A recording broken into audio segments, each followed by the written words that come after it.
Test 1. You will hear a number of different recordings, and you will have to answer questions on what you hear.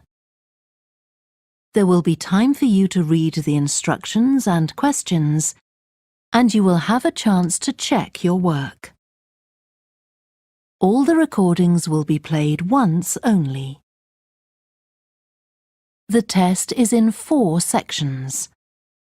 At the end of the test, you will be given 10 minutes to transfer your answers to an answer sheet. Now turn to Section 1. Section 1. You will hear a telephone conversation between an official at a village hall and a woman who wants to hire a public room. First, you have some time to look at questions 1 to 6.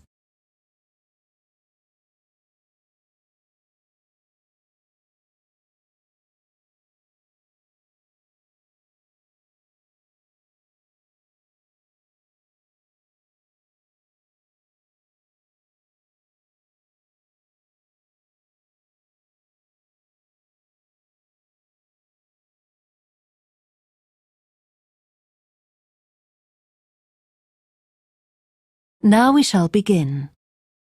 You should answer the questions as you listen, because you will not hear the recording a second time. Listen carefully and answer questions 1 to 6. Hello? Oh, hello. I wanted to inquire about hiring a room in the village hall for the evening of September the 1st. Let me just see. Yes, we have both rooms available that evening. There's our main hall, that's got seating for 200 people. Or there's the Charlton room. Sorry? The Charlton room. CHARLTON.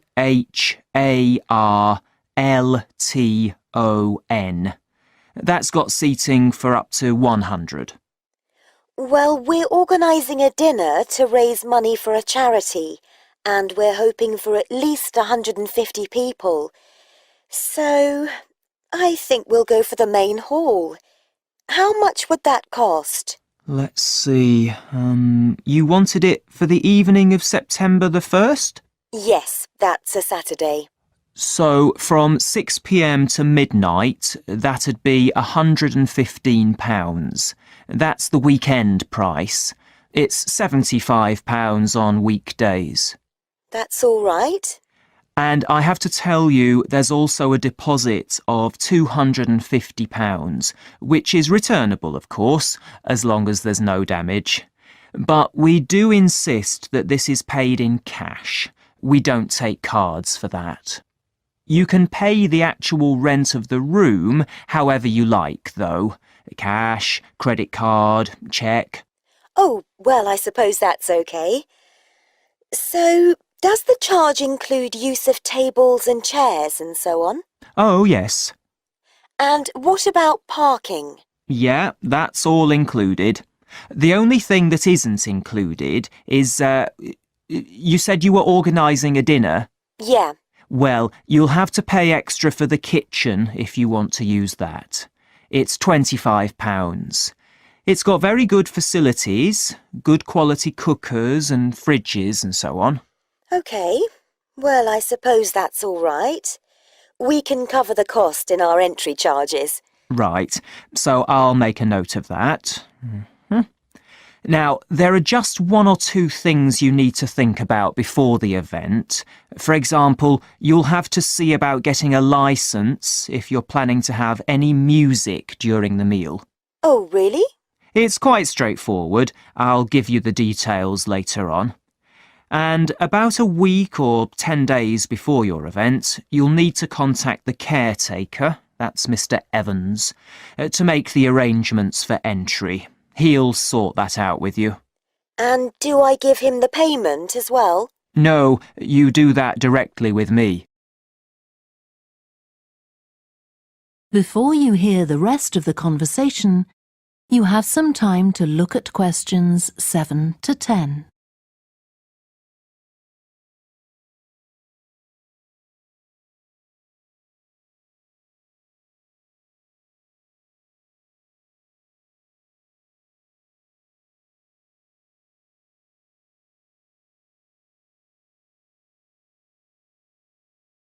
Now listen and answer questions 7 to 10.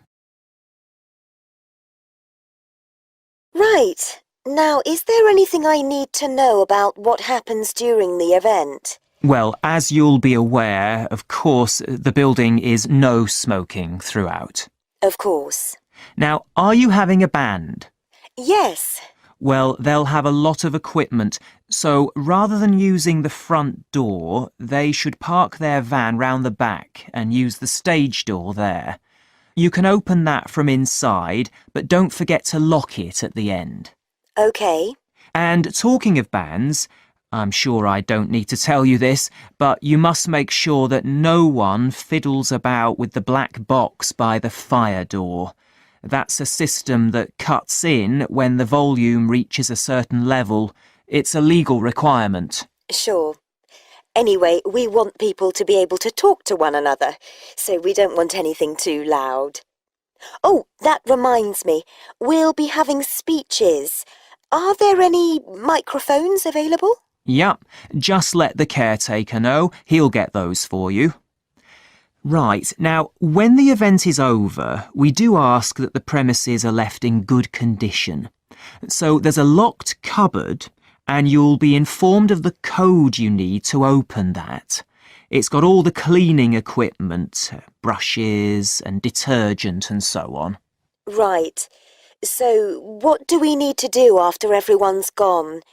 Sweep the floors, I suppose? Well, actually, they have to be washed, not just swept. Then you'll be provided with black plastic bags, so all the rubbish must be collected up and left outside the door. Of course. We'll make sure everything's left tidy. Oh, and I forgot to ask. I presume we can have decorations in the room? Yes, but you must take them down afterwards. Sure. And the chairs and tables should be stacked up neatly at the back of the room. I'll make sure I've got a few people to help me. That is the end of section 1. You now have half a minute to check your answers.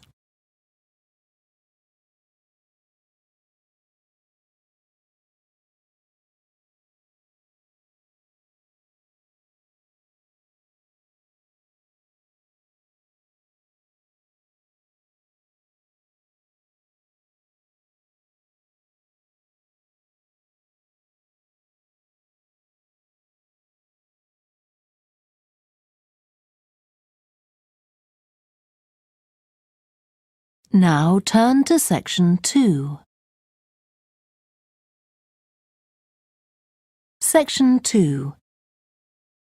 You will hear a guide talking to a group of visitors to a farm. First, you have some time to look at questions 11 to 14.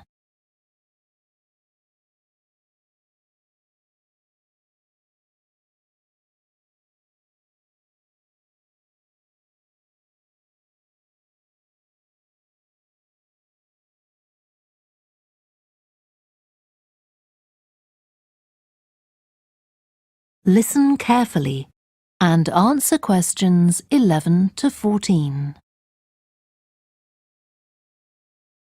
Welcome to the Fiddy Working Heritage Farm. This open-air museum gives you the experience of agriculture and rural life in the English countryside at the end of the 19th century. So you'll see a typical farm of that period, and like me, all the staff are dressed in clothes of that time. I must give you some advice and safety tips before we go any further. As it's a working farm, please don't frighten or injure the animals. We have a lot here, and many of them are breeds that are now quite rare. And do stay at a safe distance from the tools. Some of them have sharp points, which can be pretty dangerous, so please don't touch them. We don't want any accidents, do we? The ground is very uneven, and you might slip if you're wearing sandals, so I'm glad to see you're all wearing shoes. We always advise people to do that. Now, children of all ages are very welcome here, And usually even very young children love the ducks and lambs, so do bring them along next time you come. I don't think any of you have brought dogs with you, but in case you have, I'm afraid they'll have to stay in the car park unless they're guide dogs. I'm sure you'll understand that they could cause a lot of problems on a farm. Before you hear the rest of the talk, you have some time to look at questions 15 to 20.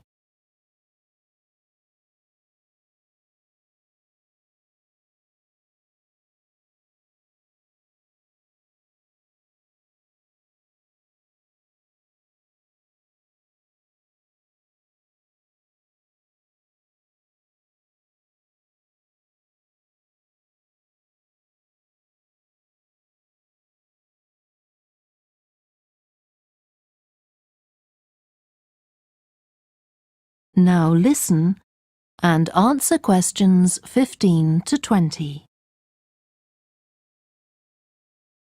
Now let me give you some idea of the layout of the farm. The building where you bought your tickets is the new barn immediately to your right, and we're now at the beginning of the main path to the farmland, and of course the car park is on your left. The scarecrow you can see in the car park in the corner beside the main path is a traditional figure for keeping the birds away from crops. But our scarecrow is a permanent sculpture.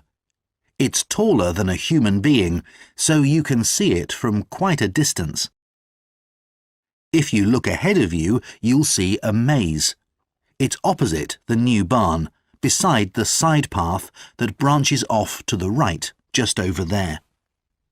The maze is made out of hedges which are too tall for young children to see over them, but it's quite small, so you can't get lost in it. Now, can you see the bridge crossing the fish pool further up the main path? If you want to go to the cafe, go towards the bridge and turn right just before it. Walk along the side path and the cafe's on the first bend you come to. The building was originally the schoolhouse, and it's well over 100 years old. As you may know, we run skills workshops here, where you can learn traditional crafts like woodwork and basket making. You can see examples of the work and talk to someone about the courses in the Black Barn. If you take the side path to the right, here, just by the new barn, you'll come to the Black Barn, just where the path first bends. Now, I mustn't forget to tell you about picnicking, as I can see some of you have brought your lunch with you. You can picnic in the field, though do clear up behind you, of course. Or if you'd prefer a covered picnic area, there's one near the farmyard, just after you cross the bridge. There's a covered picnic spot on the right. And the last thing to mention is Fiddy House itself. From here you can cross the bridge, then walk along the footpath through the field to the left of the farmyard. That goes to the house, and it'll give you a lovely view of it. It's certainly worth a few photographs, but as it's a private home, I'm afraid you can't go inside. Right, well, if you're all ready, we'll set off on our tour of the farm. That is the end of section 2. You now have half a minute to check your answers.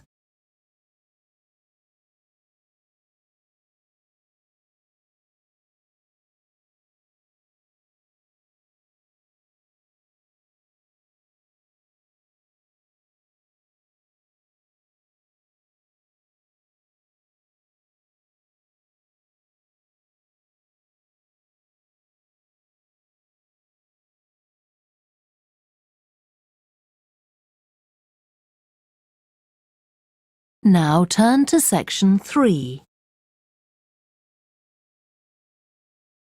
Section 3.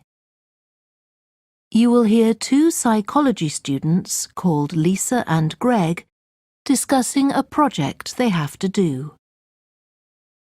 First, you have some time to look at questions 21 to 27.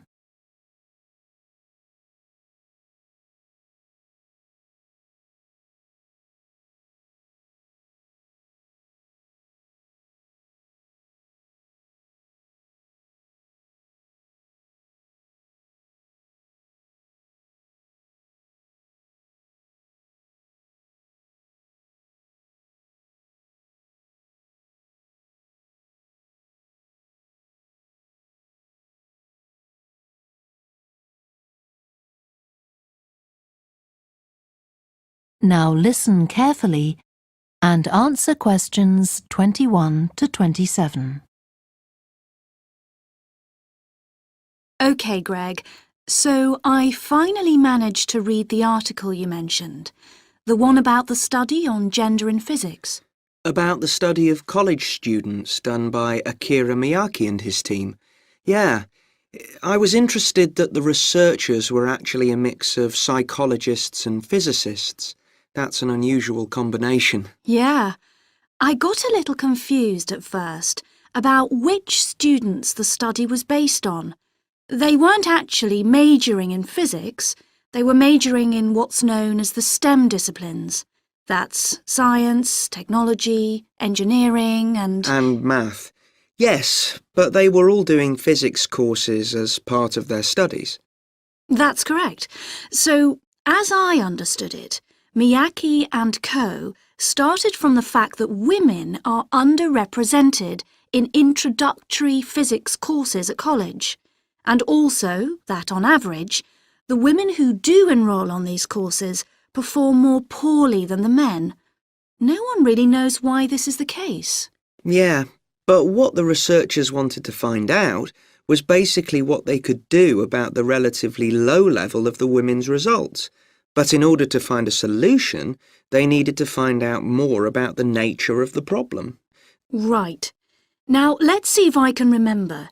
It was that in the physics class, the female students thought the male students all assumed that women weren't any good at physics. Was that it?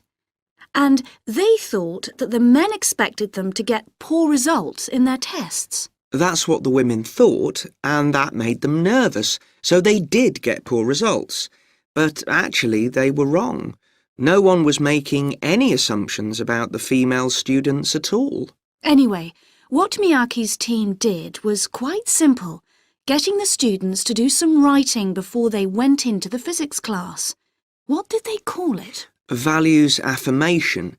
They had to write an essay focusing on things that were significant to them, not particularly to do with the subject they were studying, but more general things like music or people who mattered to them. Right.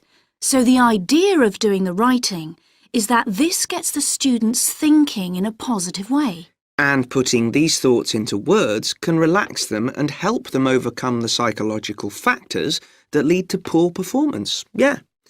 But what the researchers in the study hadn't expected was that this one activity raised the women's physics grades from the C to the B range. A huge change. Pity it wasn't to an A, but still. No, but it does suggest that the women were seriously underperforming beforehand in comparison with the men. Yes.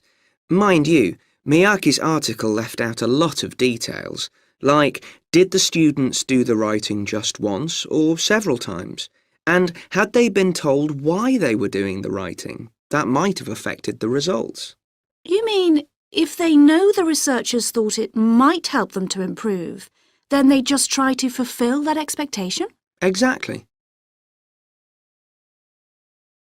Before you hear the rest of the discussion, you have some time to look at questions 28 to 30.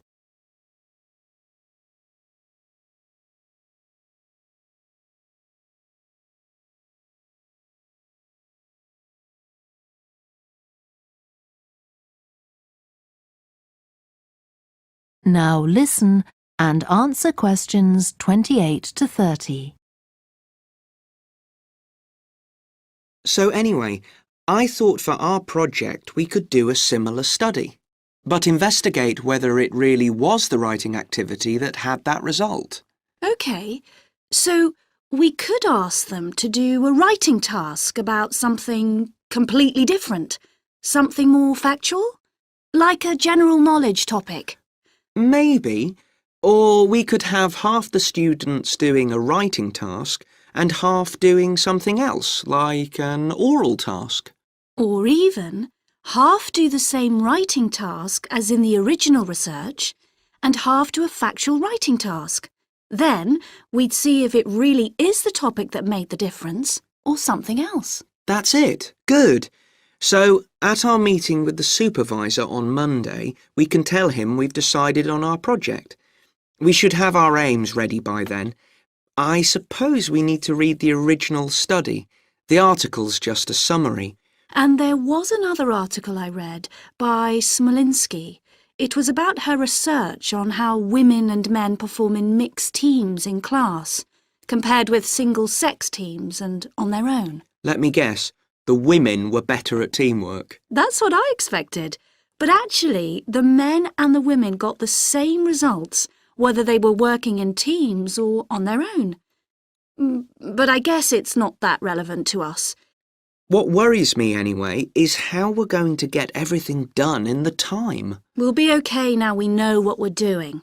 Though I'm not clear how we assess whether the students in our experiment actually make any progress or not. No, we may need some advice on that. The main thing's to make sure we have the right size sample, not too big or too small. That shouldn't be difficult. Right, what do we need to do next? We could have a look at the timetable for the science classes, or perhaps we should just make an appointment to see one of the science professors. That'd be better. Great, and we could even get to observe one of the classes. What for? Well, OK, maybe let's just go with your idea. Right, well, I think that's everything for now. That is the end of section 3. You now have half a minute to check your answers.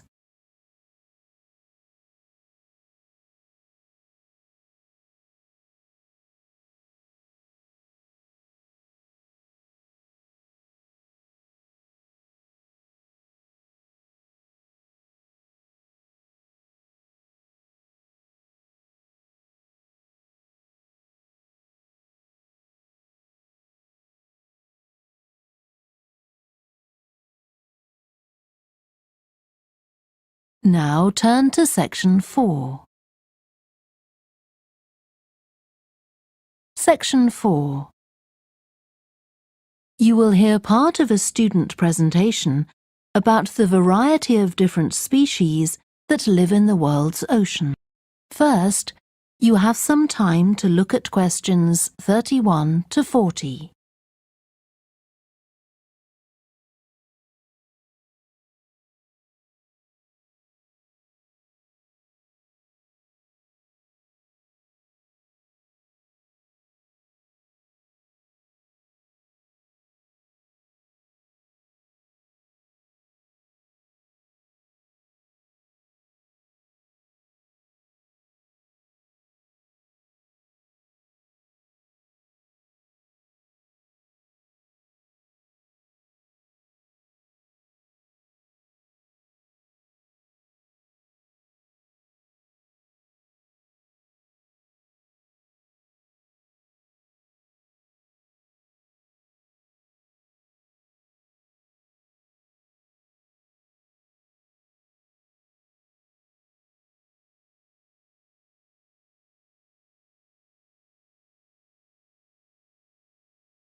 Now listen carefully and answer questions 31 to 40. I've been looking at ocean biodiversity. That's the diversity of species that live in the world's oceans. About 20 years ago, biologists developed the idea of what they called biodiversity hotspots. These are the areas which have the greatest mixture of species. So one example is Madagascar. These hotspots are significant because they allow us to locate key areas for focusing efforts at conservation. Biologists can identify hotspots on land fairly easily, but until recently, very little was known about species distribution and diversity in the oceans, and no one even knew if hotspots existed there. Then a Canadian biologist called Boris Worm did some research in 2005 on data on ocean species that he got from the fishing industry. Worm located 5 hotspots for large ocean predators, like sharks, and looked at what they had in common.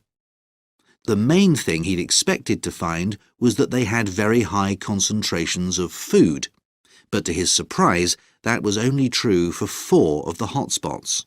The remaining hotspot was quite badly off in that regard. But what he did find was that in all cases, the water at the surface of the ocean had relatively high temperatures, even when it was cool at greater depths. So, this seemed to be a factor in supporting a diverse range of these large predators. However, this wasn't enough on its own, because he also found that the water needed to have enough oxygen in it. So these 2 factors seemed necessary to support the high metabolic rate of these large fish. A couple of years later, in 2007, a researcher called Lisa Balance, who was working in California, also started looking for ocean hotspots, but not for fish. What she was interested in was marine mammals, things like seals. And she found 3 places in the oceans which were hotspots, and what these had in common was that these hotspots were all located at boundaries between ocean currents. And this seems to be the sort of place that has lots of the plankton that some of these species feed on. So now people who want to protect the species that are endangered need to get as much information as possible. For example, there's an international project called the Census of Marine Life, oceans all over the world, including the Arctic. One thing they found there, which stunned other researchers, was that there were large numbers of species which live below the ice, sometimes under a layer up to 20 meters thick. Some of these species had never been seen before. They've even found species of octopus living in these conditions. And other scientists working on the same project but researching very different habitats on the ocean floor have found large numbers of species congregating around volcanoes, attracted to them by the warmth and nutrients there.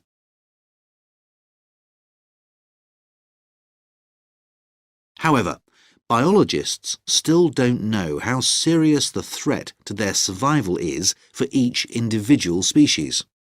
So a body called the Global Marine Species Assessment is now creating a list of endangered species on land, so they consider things like the size of the population, how many members of one species there are in a particular place, and then they look at their distribution in geographical terms, although this is quite difficult when you're looking at fish because they're so mobile.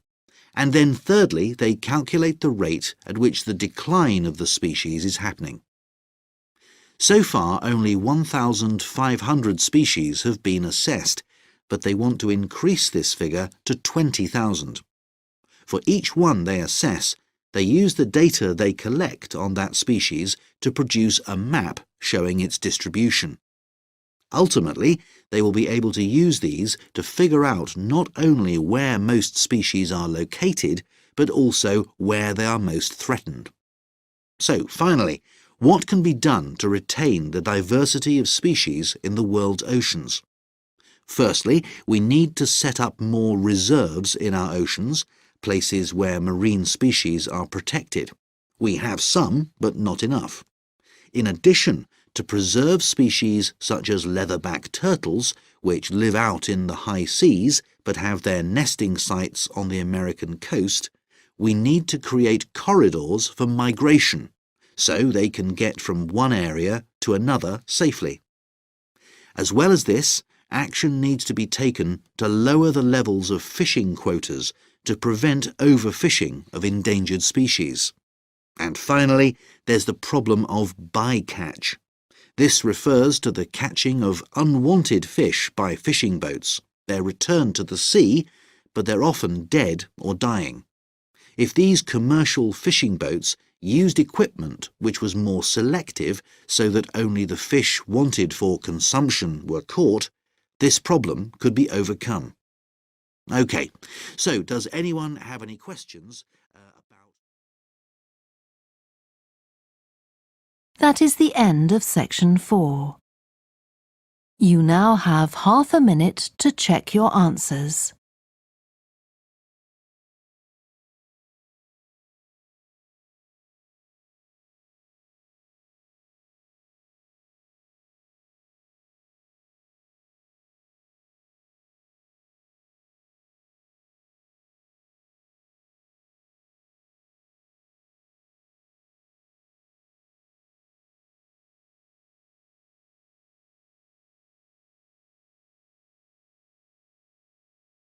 That is the end of the listening test.